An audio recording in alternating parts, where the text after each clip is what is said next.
Hello. So these books are the books I display on my wall. These books are the books that I have questioned existence because of. These are the books where I'm like, wow, this is so beautiful.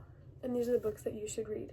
So, number 1, The Sky is Everywhere by Jandy Nelson, also the author of I'll Give You the Sun, which is her more popular book.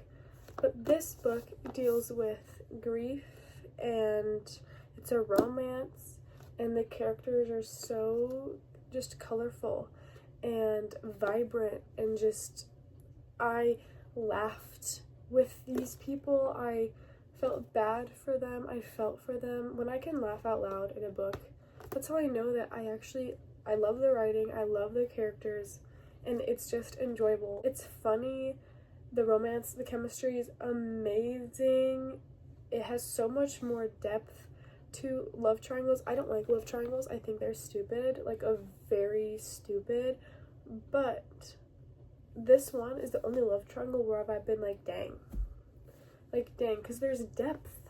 There's meaning behind it. Things can get messy, but it's all just, it's confusing, and it's life. It's about Lenny, who loses somebody very close to her, and so to deal with that, she's kind of battling her feelings between these two boys that she likes, and it explains it more. I hate spoilers, but it's like a slice of life. You can never like put someone's life in a category. It's a romance. It's a heartbreaking story. You know what I mean? Like, your life isn't going to be linear. You're going to have multiple genres, and this is what it feels like, just going along with somebody for a little snippet of their life and just getting a sneak peek into somebody's story. So next is a book that I looked up weird books on YouTube once, and this came up.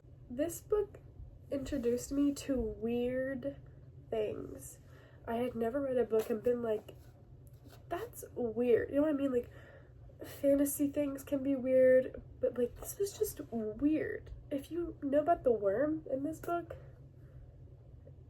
and the dreams, it's just weird. And I read words and sentences on pages that I never thought would be combined. So I was like, what's going on?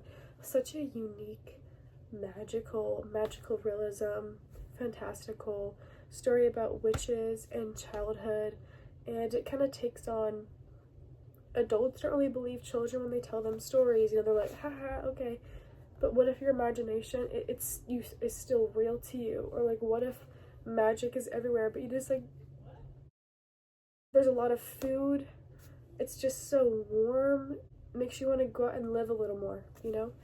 Neil Gaiman is a great author, amazing author. I read 3 of his books. Look how small it is. So if you've never read Neil Gaiman, if you don't know, he's the author of Coraline. So there are characters you're gonna hate in here, there are characters you're gonna love and root for.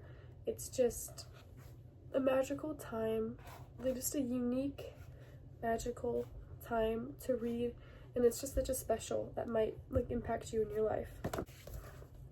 The next book is a book that I love, and it's so small, is Stargirl by Jerry Spinelli.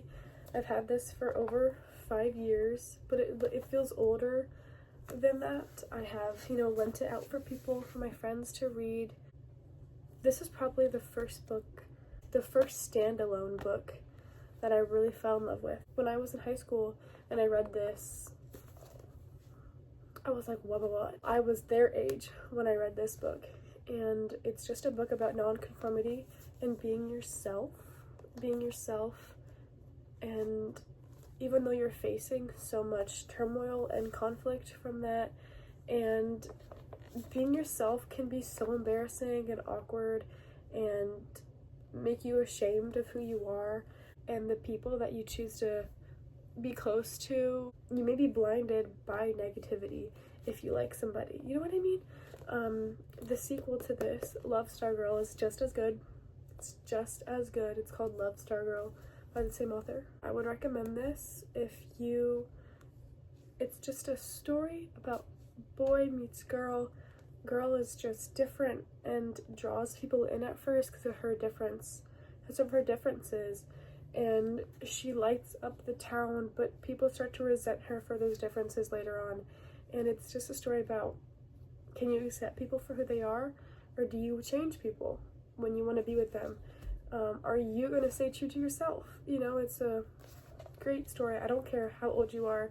It's considered a children's young adult book, but I read this a couple months ago, and I'm 20. I think it was my 3rd time reading it.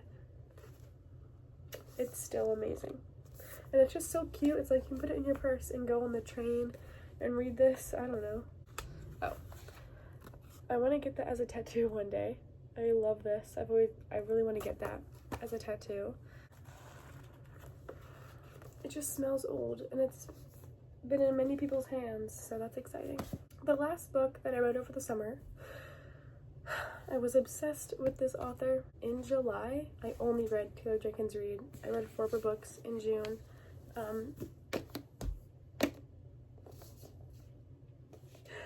Atmosphere by Taylor Jenkins Reid. Wowza. Wowza.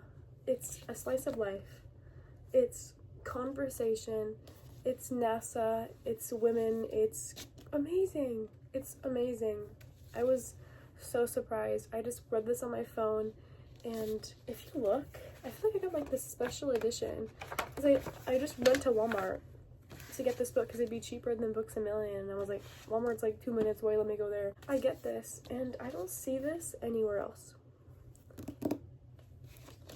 The inside cover in other books is like the night sky. This book just stuck with me. I think about it a lot. I've never cared so much about a relationship in a book. Never. I love how it's like halfway through. The first half you get introduction to the characters and you just feel something happening, and then the second half is just humans bonding. Like, it just feels like humans bonding, humans connecting, and on top of that, NASA astronauts, learning about that as much as you can, you know, in a fiction novel. Whenever I was reading this book and I went like somewhere, I was like, I want to go back home so I can read this. The tears I cried, the sobs. I finished this. I was reading it on my phone so I could read it at night, and I finished when it was nighttime. If you just want to read a book that is just, it clings to the heart, it doesn't really have, I don't think it has a plot really, it's just, all of these are pretty much slice of life, except the ocean at the end of the lane. This is more like magical fantasy and magical realism. This is like a slice of life with messages about like existentialism, well, and this is existentialism, and this is existentialism. Beautiful quotes about God, life, existing, the people in your life. I love books that make me think about my life. I love books that make me be introspective, and these all kind of have that. These all have themes and messages that rotate about life and how precious and beautiful it can be. I love reading about that. It just makes me like other Neil Gaiman books, The Graveyard Book did that, where you like go out and appreciate life. There's so many random, beautiful, magical things in this life, and you just have to like find them in the mundane stuff, you know? So that's that. Bye bye.